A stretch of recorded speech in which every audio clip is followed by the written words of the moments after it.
Hey guys, I'm Kaitlin. And I'm Monica. And welcome to Scaredy Chat, a podcast where we talk about all of our childhood fears, plus a few things that are scaring us right now. Thanks everyone for joining us today on Scaredy Chat. We have the super dope Tarik Davis coming up later on the pod. You know him from the Amber Ruffin Show and from Freestyle Love Supreme, and I am super excited to see what his fears are. Stay tuned. Monica, sometimes we get gifts that aren't really gifts. How do you feel about that? I have to agree with you on that. Sometimes, we get a gift and the person just wants it to be special to us, and sometimes it's from a nightmare and it actually ruins everything. But not ruins everything. That's a little extreme. But I was thinking about today how there are so many things that I'm scared of. And when I say things, I mean literal objects, like things that Things. Why am I afraid? Yeah, like inanimate objects that scare me. Things that aren't going to eat you, like a shark or a zombie or other things that eat people. Stationary items that don't move or have the ability to think. That we know of, first of all. But okay, Monica. Right? Yeah. Exactly. We don't know. And here's a prime example of this from my childhood. So my grandmother, my dad's mom, lived with us for a few years. I want to say probably from 4 to 9, maybe. Okay. She lived with us, and we shared a room. Her and I shared a room. And she it was a little bit of a culture shock for her. She was from Sri Lanka, and she did not love America. She preferred to live in London with her other kid or back in Sri Lanka. She lived with us for a while. It's a culture shock. She wanted to live with her other grandkids. So yeah, she just hated us. No. And she was, super old school. She was strict and not super nice. She became nicer later in life, though. I remember meeting her again, older, and she had mellowed out a lot. So she became nicer, but old age does that. At the time, not always, actually. At the time, no, it's not true. Yeah, she wasn't super nice or super friendly, but she sewed a lot and she made things. She made coasters and placemats, and it was all really nice. She would sew, and my family still has a lot of that stuff, which is nice. It's she, rest her soul, she has since passed away, but it's nice to have all of those things that she made. That's lovely. Except for one particular thing that she made. Haunted coaster. I know, right? So she made me a doll at one point that I was terrified of. I think it was supposed to be a cat. Oh, it's not even I'm not supposed even to be totally sure. A doll, okay. I think it was supposed to be a cat, and its body and ears were made of the same dark green fabric that had flowers on it, and its face, its cat mouth, and its dead eyes were needlework that was it was thread, and that was embroidered on. And then it had very long and very thin arms, like Slender Man. And the arms were 2 feet long. The legs were 2 feet long. And the tail was really long. So 2 feet? Literally 2 feet? That's a huge... Maybe 1 foot when I look at my arm. But when I was little, it probably seemed much bigger, you know? Monica's showing her forearm. And I actually think that might be a foot, but still, that's very long. That's very, very long for a They're very doll. long-limbed cat doll. And I did not like it. It scared me. I was like, this mutant cat thing wants to kill me. Oh, your poor grandma. I think she knew that I was afraid of it, but I really did not like this thing. And one night, it always would, it was sitting on top of my laundry hamper. And it was just staring at me, and its long arms were just draped over the side of the hamper, and it's just scary. Looking at me. Yeah. And I was also afraid of the dark for a really long time. I didn't like turning the lights off, but she made me turn the lights off. She wanted to go to sleep. I mean, that's valid, Monica. Whatever, Grandma. That's a valid point. Yes. Well, we called her Ami. That's mother in my dad's language, but we heard him calling her that, so we started calling her that. So we called her mom, but yeah, she she just, wanted to go to bed, I guess. So the lights are out and I am so scared of this thing, and I'm like peeking out from under the covers at it, and it's still looking at me, and I would duck back in. So eventually I like worked up the courage to get out of bed, get up, and I picked it up and I threw it in the laundry hamper and I slammed the door shut. And I was like, I chose you, cat. Yeah, I win. I am fearless. That's bravery. I'm 7. I mean, it was a big deal. And I shut the door and I was like, I can go to bed now. And I went to sleep. And when I woke up the next morning, the cat was back on top of the hamper, sitting on top of it. Absolutely not. No. No. My God. No. My little mind was shattered. I was like, who? The cat? And then I pictured like a weird stop motion film of the cat like climbing out of the hamper. I think that's just what happened, Monica. I think that was what happened. So I'm so sorry to tell you this, but that cat was alive. That cat was alive and it hated you because you hated it. It hated you. In reality, my grandma was probably found it in the hamper and was like, oh, this fell in. And she probably took it out and just put it back on top where it was. My granddaughter's beloved cat toy. She'll be so upset, but she'll be so pleased that I saved it from the hamper. Exactly. And I did not trust that thing. It did not trust me. I don't know what happened to it. I don't know where it is. That's the scariest thing of all. Truthfully, that is the scariest thing because who knows? And it's mad at you now. So and it's mad at me. I'm just your poor grandma, I guess. But yeah, oof. I mean, I like to think that now that she has passed away, the cat has called a truce. We can. Wherever it is, it's probably in a closet somewhere. I'm sure we're chilling. We're not homies. Right. No, you're not. We don't, it's fine. And actually, this is the beginning. This is probably the genesis and origin story of my fear of dolls, which we will continue to talk about on later episodes. We have to unpack that layer by layer. Yes, and puppets. There's also puppets. That's anything in the uncanny valley, but specifically when I was around this age, I was specifically very afraid of dolls. And there's another story there that I will save for another episode. Ooh, I'm very excited. Okay, Scaredy Chat listeners, I am super excited about today's guest. You know him from Freestyle Love Supreme and the Amber Ruffin Show. Everybody, welcome Tarik Davis and his scary story. Welcome, Tarik. Thanks so much for being here. Thanks for having me, guys. Good to be here. Nice to talk some scary stuff. Yes. And your scary thing is horrifying, and I was very upset by it. It's horrifying and unexpected. Yeah. I mean, I've never seen this before. Yeah. So, wow. Thanks for bringing that into my life. No problem. This is kind of a oldie. Something I'd forgotten all about until I read the email and the invite, and I was like, what is my first scare? And I thought back to I guess this is going back to 1983, 84.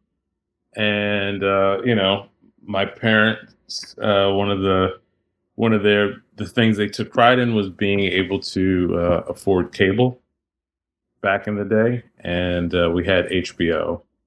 And HBO was a big deal. It was a big deal. That's OG HBO. OG HBO. And it was a big deal in my house. And HBO, they had these things called, they would play film shorts in between their feature presentations, these little bumpers. And, there was the famous Star Wars parody and Yeah. That was one of them. And so they were pretty iconic. But then there was this one that I remember called Recorded Live, live eating film reels, where a dude fights these two old movie film, the videotape escapes from the film reels, and they come to life, and like this dude ends up fighting him, and he loses the fight. He loses the fight. He loses the fight, and the videotape like envelops and eats the dude. And I remember being like 4 or 5, and I was like, nah, this is some bullshit. And I haven't really, it messed me up. And an adjacent story to this was, so I was terrified of like tape for oh my God. a long time. So you were actually afraid of that specific thing. Yeah, I was afraid. I was actually afraid of tape, and I was so afraid. So I was either in kindergarten or first grade. I'm thinking kindergarten. First grade, you start to have a better sense of what's real and what isn't. But, you know, my bus would drop me at the beginning of my block, and I would have to walk, and my house was at the end of the block. And so, you know, I'm an adorable black little baby. And I'm walking, and I'm walking down my street, and someone must have had a cassette tape, and they exploded it. And so there was tape all across the street, and it like made like a barrier. And I stopped, and I was like, oh, if I step over that tape, it's going to grab me.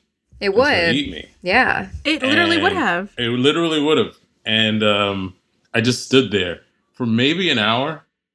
And my older brother, who would get home before me, my brother was like, 8 years older than me. So he had to babysit me. But if I don't come home, so luckily he came outside like, what's going on? Where's my little brother? And he just saw me there frozen in the middle of the street, like lunch pail in hand. And I was like, I can't cross this tape. In my mind, I see it. And he walked me home. Yeah. Oh, and he was like, "This is stupid. You can walk through this tape." Yeah, but I didn't want him to come near me. I was literally like, "Don't! It's the tape." Because worse than me getting got is my older brother getting got. Right. So the guilt you would have had. I mean, if I wouldn't have been. Yeah. Amazing. Wouldn't have been able to live with myself. Exactly. So. The thing that I think is so crazy about this film is that it's something so specific, and it's something I've never, ever, ever seen before in a horror movie. Nothing like it. Yeah. It's a totally original thing. It's a brilliant short. Like, I'm rewatching. I haven't watched it, I think, since then. Can't imagine why. But it was made in 1975. So it was made like a good, almost 10 years before I saw it. And there's no CGI. It's all done practically. It's like half of it is like stop motion. Yeah, half of it is stop motion, and it's disturbing and funny at the same time. It's just like, wow. Like, I need to I need to do my due diligence, and like research and like find out who the filmmaker was, and are they making more stuff, or was this a one and done? Because if so, or were they really eaten up by that film? Like, was this a documentary? Oh no! Was the film? It turns out, was this like a weird snuff film for like cannibal film? Like, are they like, hey, watch this weird shit of me eating this dude? Like, anyway, that's what my brain goes with it. It's a biopic. It's a biopic. Like, in the film's mind, the film is the hero. Yeah, yeah. I mean, like these people have to be eaten. It's my job. Yeah. So I actually did some research really quickly, and apparently this is the person who made this short, the director, is the person behind Tremors. He wrote the screenplay for Tremors. Oh shit! I was going to bring up Tremors. Well, this man has been haunting you for a long time. I had to go through a Rolodex of films, and I was like, "All right, what are the films that fucked me up?" Yeah. Am I allowed to curse? I've cursed a few times. Oh yeah, you're fine. Okay. Totally. He also made Ghost Dad and Wild Wild West, or not made, but wrote the Will Smith movie Wild Wild West. And I mean, we need to go back to Ghost Dad because that's actually terrifying. And Ghost Dad, yeah. I mean, this is starring the monster that was Bill Cosby. Bringing it back to this scary, scary, scary short, because I saw it 20 minutes ago and I was scared. If I had seen it as a child, I would have been ruined. Can you break down like the plot of this for our listeners? Like, here's what happens in this messed up short. I mean, there's a man in a mustache. I remember the mustache most of all. Haunting mustache. Haunting mustache. But then this dude in this short, he's got the Sonny Bono mustache thing, which tells you that he's going to die. Not because Sonny Bono died. Right. I was like, wait. But because you can read mustache. You can read mustache. You can read like, oh, this dude he's not bringing the Burt Reynolds, Tom Selleck, Charles Bronson energy to this game. He's bringing that like, I think I know Cher's too good for me. She's going to leave me. And, I ain't got much going for me, so I'm going to try to run for politics. Like, that's the energy that this dude brings to the game. He's definitely not like an authority figure. Like, from the second you see him, it almost feels like he's late to work. Like, he just kind of stumbles in. He's on a job interview. Yeah. Mm-hmm. So, like, he's got no job, and he's begging. No, let me stop. But it sets... The mustache sets the scene, and then there are these two film reels. Like, they're out of the can, and they're on this desk, and they come to life, and they speak in, like, whoever was doing Foley sound or decided to do sound effects, like, was like, oh, the film should sound like rewound voices, which is eerie as fuck. That is fucked up. It's really fucked up and awful. Really awful. And so you have these like rewound, like almost kid-like high-pitched voices when the film reels come to life and like snakes and start plotting to like get this dude. And so he's just in this office building and he makes the mustache tells the story. He could have just left. Oh my God, when he didn't leave, I was like, what are you doing? There was a clear 30-second window where he could have just left. And he didn't. He really wanted the job, guys. Okay? This is showing initiative. Come on. You can't just leave. This is part of the interview. What it's showing is showing weak mustache energy. It's showing like, this is the job interview. Like, it's like, listen, we want that Bronson energy. All right? We want that strong, like, barrel-chested with a mustache energy. And he wasn't bringing it. And, no, he was not. So, and I imagine if it was a different mustache, this would be a different film. You know what's so interesting? So I'm just doing a quick search of this guy online. His name is... We're just trashing this guy. No. His name is John Goodwin, guys. He's not just the mustache man. Looks like a delightful person, but he's not the person I'm looking to get me out of a building when shit goes down. I mean, look, I'm a John Goodwin, I think, myself, personally. I think it's over for me. If the film reels come alive, I think I'm pretty fucked, truthfully. Okay, speaking of that, can you talk about the point in the short where it seems like it might turn around and our boy Goodwin is going to make it out of here? Because for a moment, our boy you think Goodwin. He's going to be okay. Yeah. So when he's in the room and he's going towards the window, and he's got the scissors, and at which point I'm trying to remember, because there's a magnet involved. I know. Oh yeah, he finds film magnet. He finds the magnet.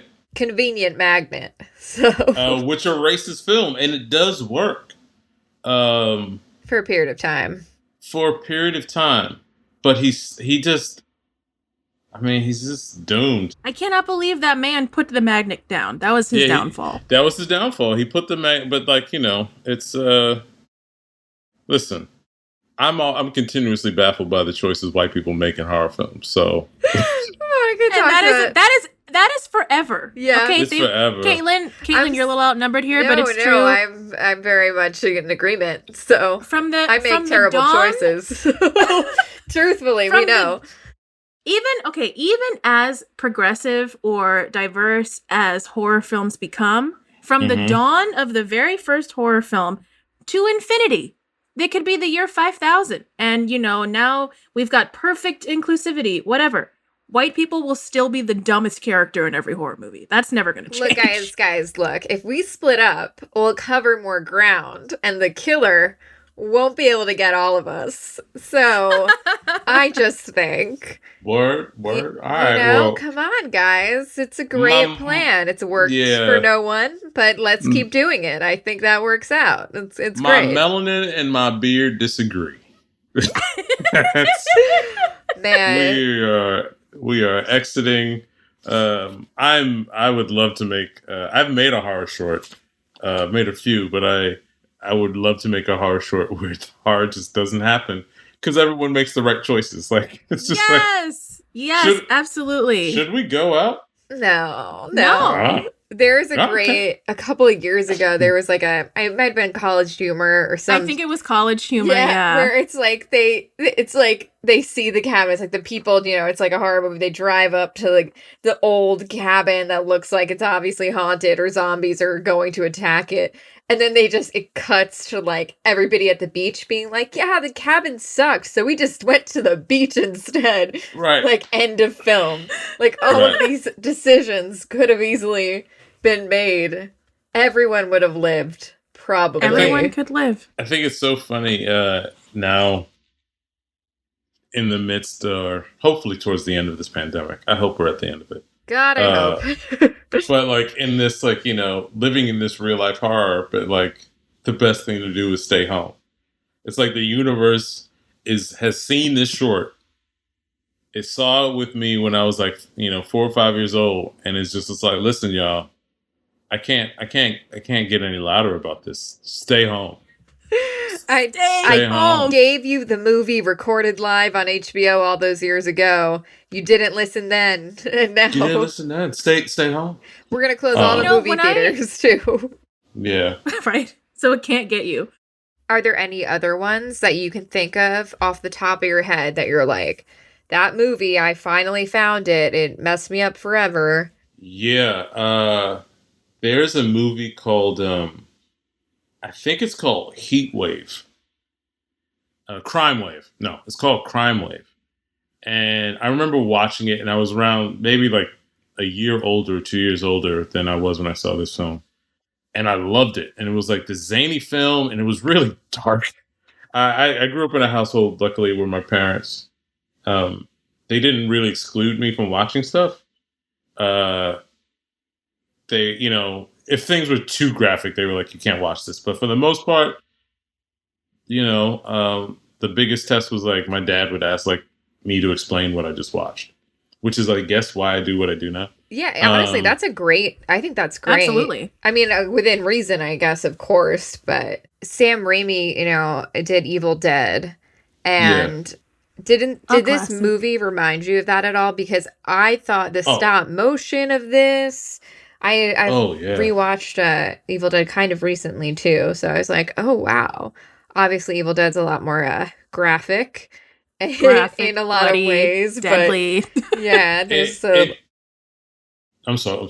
Oh no, I say there's a lot of tree violence against women committed by trees in Evil Dead. That's not present here, but it's very similar.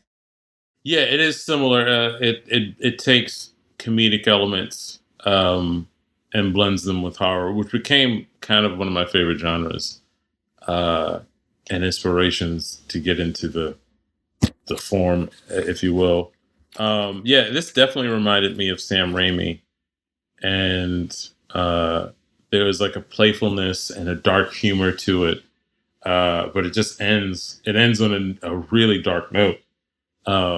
That made it stick in my mind, but I don't know if this film was responsible for my love of horror and like horror comedy specifically, because I loved the Evil Dead.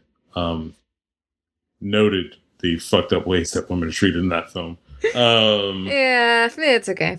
I mean, it's you try to say like, it's other time, but it's also like, nah, y'all were just dicks. Like so many, it's just bad. It's just bad. So many films are one of the things that I keep in mind. I bear in mind when I watch films even films today, honestly, but most films made, if it was a film made um, in the past 20 years, you're watching an apartheid film. Films of the 40s, 30s, 50s, 60s, like all films up until up until today are apartheid films. Like they were either excluding women, they were excluding the AAPI community. They were, if blacks were in the film, if they weren't excluded, it was derogatory and exploitive. Expletive.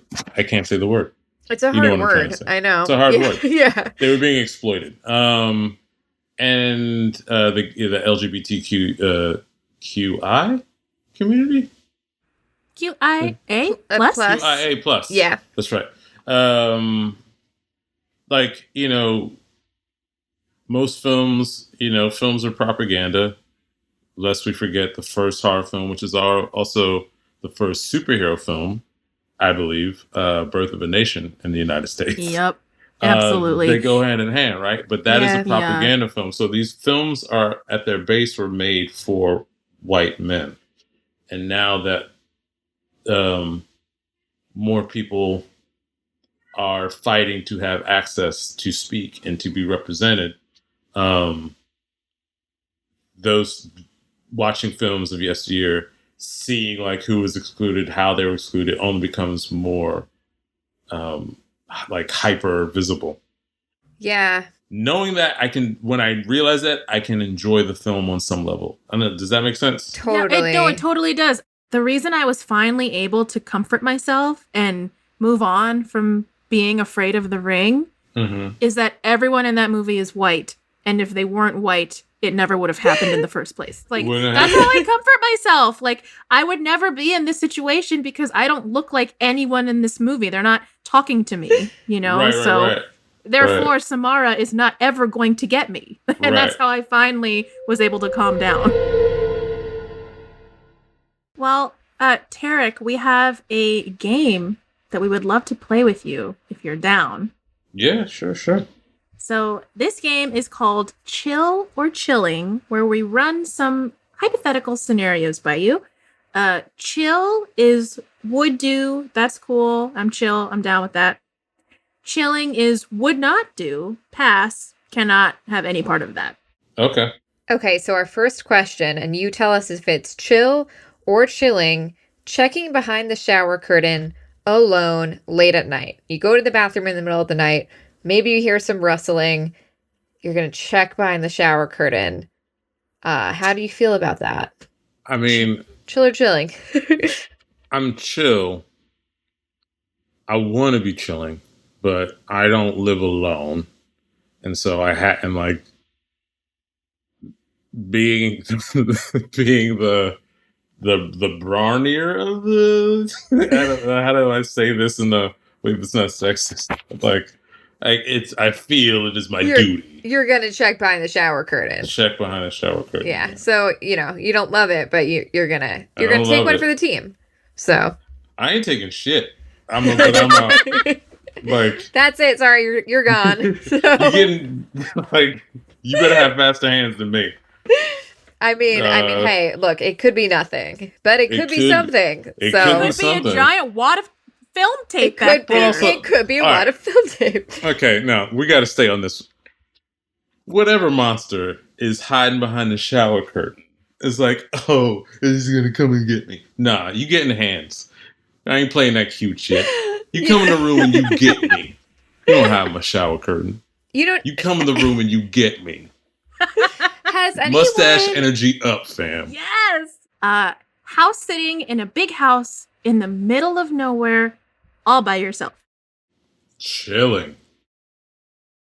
Would you, if they paid you, would you do it? Because this is the thing we always kind of get into a debate about when we ask these questions. Because it'll be like, fling yourself off the 100-story building with a parachute. And everyone will be like, no. I'll be like, well, what if they paid you $100? Like, would you? Chilling. Oh, well, pay. Tarik is out.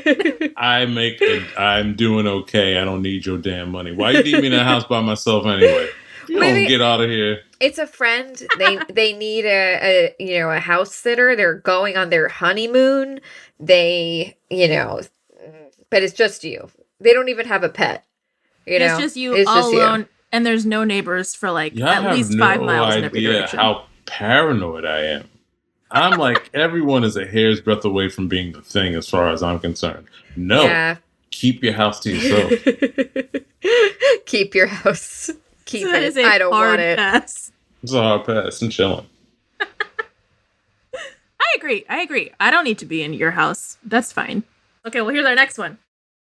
Attending a seance. Oh, chilling. Good answer. I don't think we should be doing that. I don't care what you believe, because honestly, I don't even know if I believe in ghosts. You should not do that. You should not do it. No, thank you. Do you believe in ghosts, Tarik? I do. My mom was a nurse. She has too many ghost stories for me not to believe them. I love ghost stories. Mm-hmm. I feel like I won't believe for certain until I see one myself. And I want to, but I don't want to see one in my house. I say this all the time. Don't show me a ghost in my home. Don't have my house be haunted. No, thank you. Yeah, I don't need to see a ghost. I don't need You're it. Like, no thanks, though. I don't need it. I don't need it. The things, and I'm just like, I don't need it. That's why I became an actor. You can do things like, we're playing pretend, but in real life, I don't need that shit.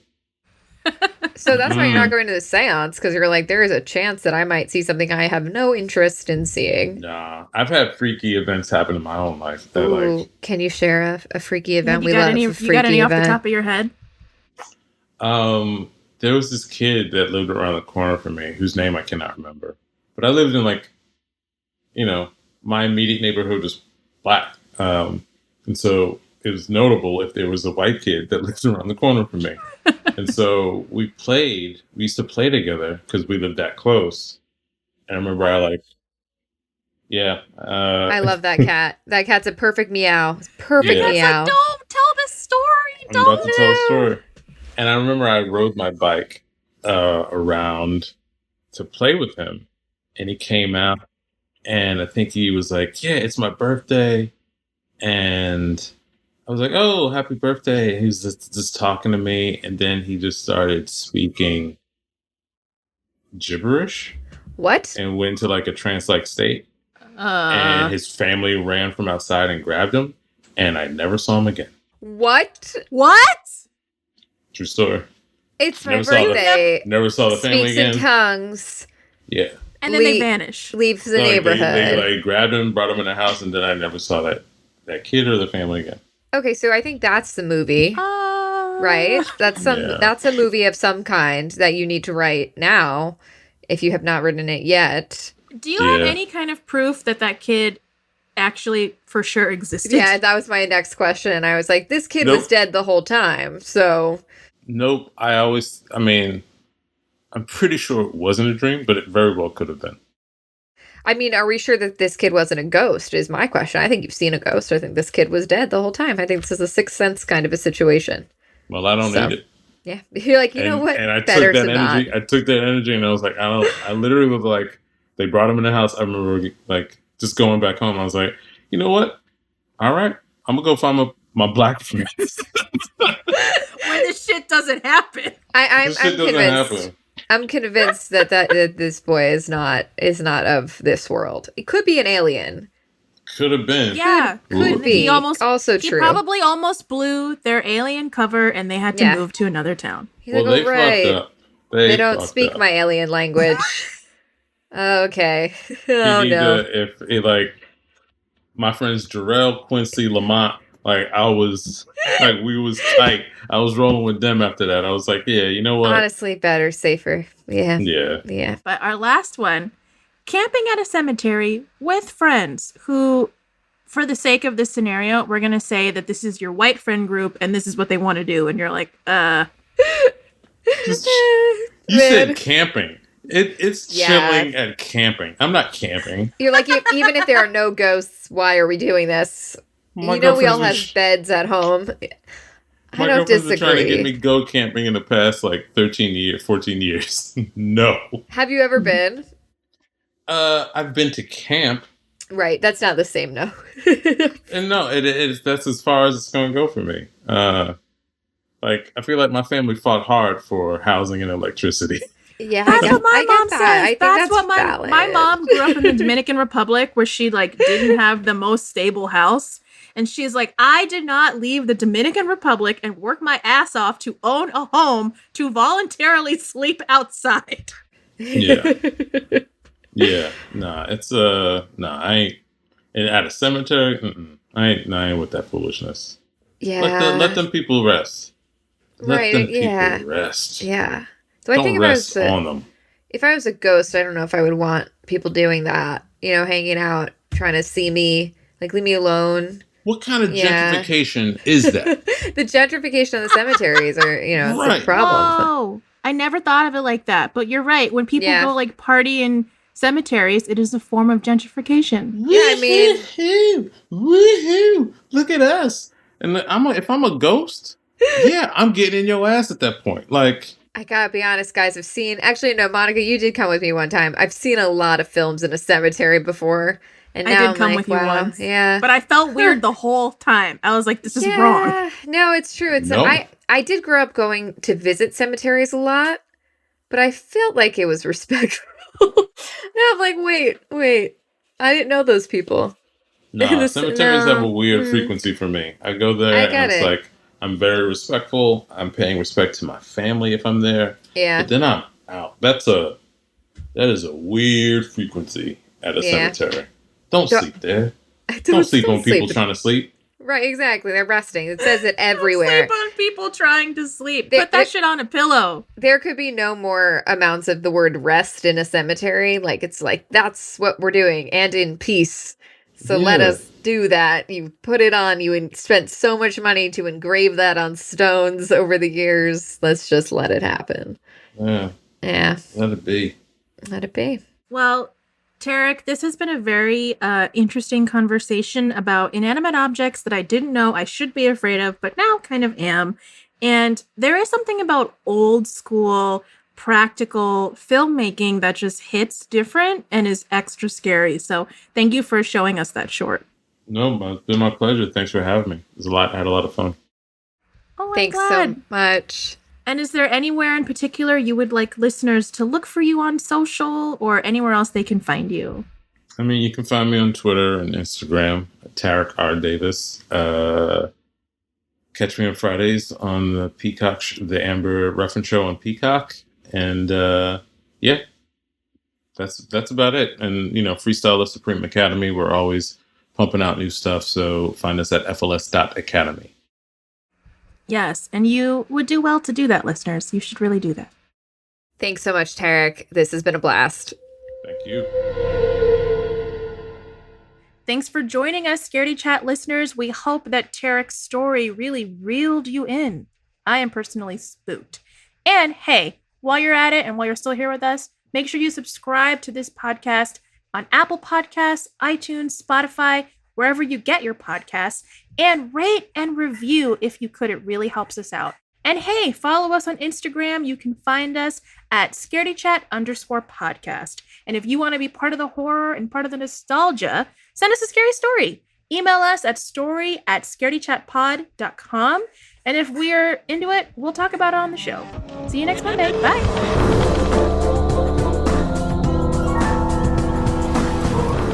Scaredy Chat was developed and hosted by Kaitlin Riley and Monica Moore-Suriagi. Produced by Jeff Swimmer. Editing and sound design by Fitz Harris. Theme music by Eric Fashingbauer with samples by Jeff Zahn and Jack Lenz. And Gail Gilman is the executive producer.